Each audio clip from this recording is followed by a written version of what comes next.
The role of courtesy in the modern world.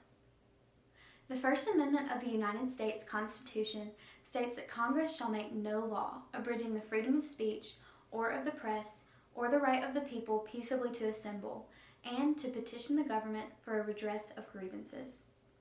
In today's society, these famed words are often used to warrant malicious verbal attacks or to make concessions for venomous publications. A talk show host berates a current political official. A popular newspaper deconstructs the ideals of a particular brand or company. These examples are easy to find on the national scale, not to mention local and even personal levels. With such events becoming so commonplace, the world can feel like a daunting environment in which to speak one's mind. However, there is a way to avoid what has become a growing epidemic: unadulterated animosity masquerading as the freedom of speech. Now, in order to remove aggression and fear from the civil debate, there are a few rules to which every person must adhere. These include, but are not limited to, centering discourse around mutual respect and thinking through responses before speaking them. Simple as they may seem, following these rules of thumb is a surefire way to create a safe and productive dialogue that benefits all parties involved.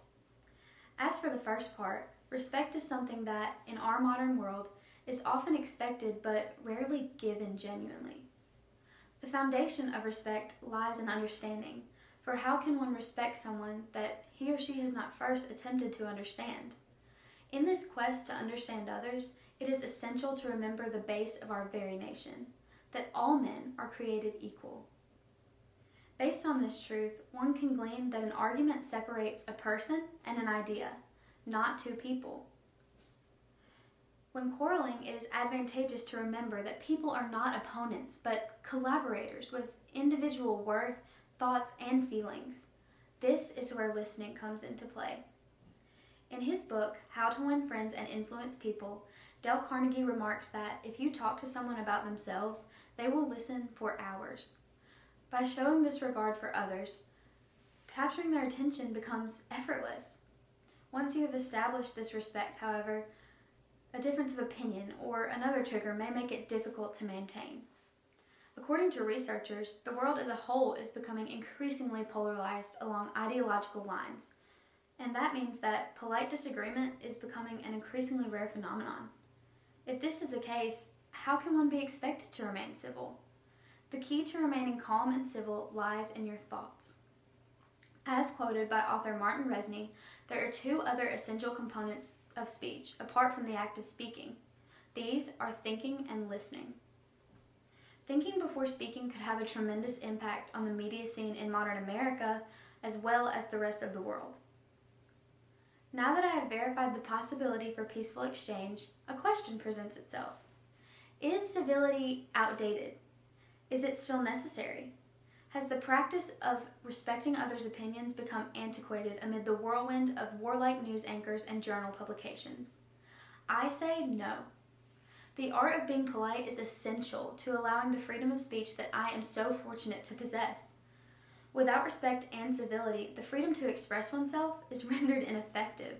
After all, who will listen if an argument surfaces in anger and condescension? Manners and expressive freedom walk hand in hand. One cannot exist without the other. However, there is a delicate and vital balance between the two. If courtesy becomes overpowering, people tiptoe around one another, accomplishing nothing. If unrestrained opinion dominates the discussion, anger peaks and minds close off completely.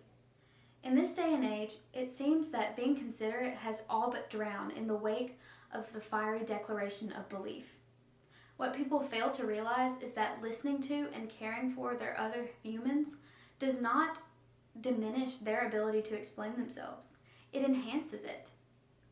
Moving forward, massive strides could be made if only we as a society would realize that there is a solution to our problem, and that being kind to and respectful of our fellow human beings is still of the utmost importance.